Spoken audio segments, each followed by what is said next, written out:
रविवार के दिन सूर्यदेव की कृपा पाने के लिए सबसे उत्तम दिन माना गया है। इस दिन उनके मंत्रों का जाप और सूर्योदय के समय अर्घ्य दिया जाता है। सूर्य प्रत्यक्ष देवता है जिनका दर्शन पृथ्वी पर कहीं भी रहते हुए किया जा सकता है। सूर्यदेव अपने भक्तों के सभी कष्टों को दूर करने वाले। तो आइए जानते हैं रविवार की व्रत कथा के बारे में। रविवार का दिन सूर्यदेव को समर्पित किया जाता है। ज्योतिष शास्त्र के अनुसार 9 ग्रहों में सूर्यदेव को राजा माना गया, जिनकी साधना आराधना करने से कुंडली के सभी दोष दूर हो जाते हैं। कुंडली में सूर्य यदि मजबूत अवस्था में हो तो व्यक्ति को समाज में खूब मान सम्मान और सुख समृद्धि मिलती है। तो आइए जानते हैं रविवार की व्रत कथा के बारे में। प्राचीन काल में एक नगर में एक वृद्धा रहती थी। उनका नियम था कि वह हर रविवार घर आंगन गोबर से लीपकर भोजन तैयार करती और सूर्यदेव को भोग लगाकर ही भोजन करती है। ऐसा व्रत करने से उसका घर अनेक प्रकार के धन धान्य से पूर्ता। श्रीहरि की कृपा से घर में किसी भी प्रकार का विघ्न या दुख नहीं था। सब प्रकार से घर में आनंद रहता था। इस तरह कुछ दिन बीत जाने पर उसकी एक पड़ोसन, जिसकी गौ का गोबर वह वृद्धा लाया करती थी, विचार करने लगी कि ये वृद्धा सर्वदा मेरी गौ का गोबर ले जाती है, इसलिए अपनी गौ को घर के भीतर बांधने लगी। वृद्धा को गोबर न मिलने से रविवार के दिन अपने घर को न लीप सकी, इसलिए उसने ना तो भोजन बनाया, न भगवान को भोग लगाया, न स्वयं ही भोजन किया।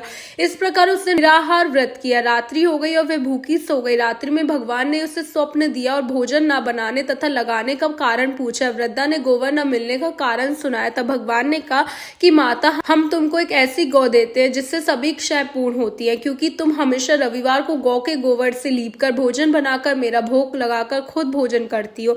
इससे मैं खुश होकर तुमको वरदान देता हूँ। निर्धन को धन और बांझ स्त्रियों को पुत्र देकर दुखों को दूर करता हूँ तथा अंत समय में मोक्ष देता हूँ। स्वप्न में ऐसा वरदान देकर भगवान तो अंतर्ध्यान हो गया। वृद्धा की आंख खुली तो वह देखती है कि घर के आंगन में एक सुंदर गौ और बछड़ा बंधे हुए हैं। वह गाय और बछड़े को देखकर अति प्रसन्न हुई और उसको घर के बाहर बांध दिया और वहीं खाने को चारा डाल दिया।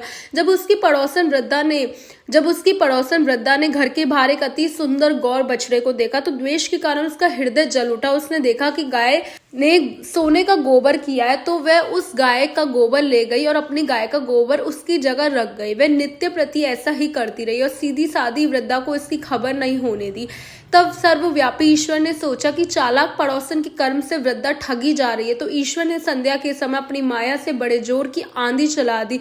वृद्धा ने आंधी के भय से अपनी गौ को भीतर बांध दिया। प्रातःकाल जब वृद्धा ने देखा कि गौ ने सोने का गोबर दिया तो उसके आश्चर्य की सीमा ना रही और वह प्रतिदिन गौ को घर के भीतर ही बांधने लगी। उधर पड़ोसन ने देखा कि बुढ़िया गौ को घर के भीतर बांधने लगी है और उसका सोने का गोबर उठाने का दाव नहीं चल रहा, तो वह ईर्ष्या और ढास से जल उठी और कुछ उपाय न देख पड़ोसन ने उस देश के राजा की सभा में जाकर कहा, महाराज, मेरे पड़ोस में एक वृद्धा के पास ऐसी गौ है जो आप जैसे राजाओं के लिए योग्य है। वह नित्य सोने का गोबर देती है। आप उस सोने से प्रजा का पालन करिए।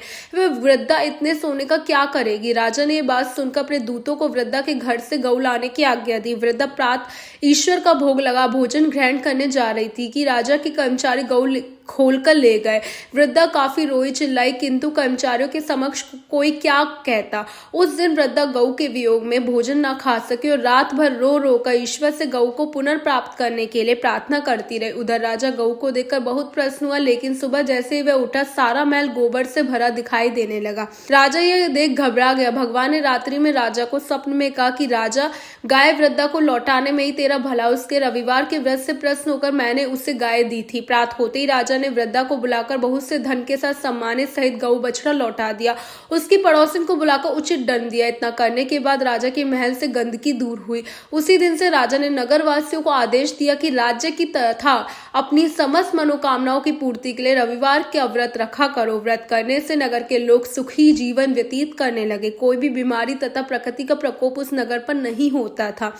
सारी प्रजा सुख से रहने लगी। रविवार का व्रत कम से कम 12 व्रत अवश्य करने चाहिए। हालांकि यदि संभव हो तो पूरे साल रखना चाहिए। सूर्य को जल देने के बाद भगवान सूर्य के बीज मंत्र की कम से कम 5 माला का जाप जरूर करें। इसके बाद रविवार व्रत की कथा पढ़े। व्रत के दिन सुबह स्नान ध्यान करके लाल रंग के कपड़े पहने और उगते हुए सूर्य को अर्घ्य दे। इस दिन केवल गेहूं की रोटी या गेहूं का दलिया और गुड़ का सेवन करें। ऐसा करते हुए जब आपके व्रत का संकल्प पूरा हो जाए तो कम से कम 2 ब्राह्मणों को आदर के साथ भोजन कराएं एवं अपने सामर्थ्य के अनुसार सूर्य से संबंधित दान और दक्षिणा दें। बोलो सूर्य भगवान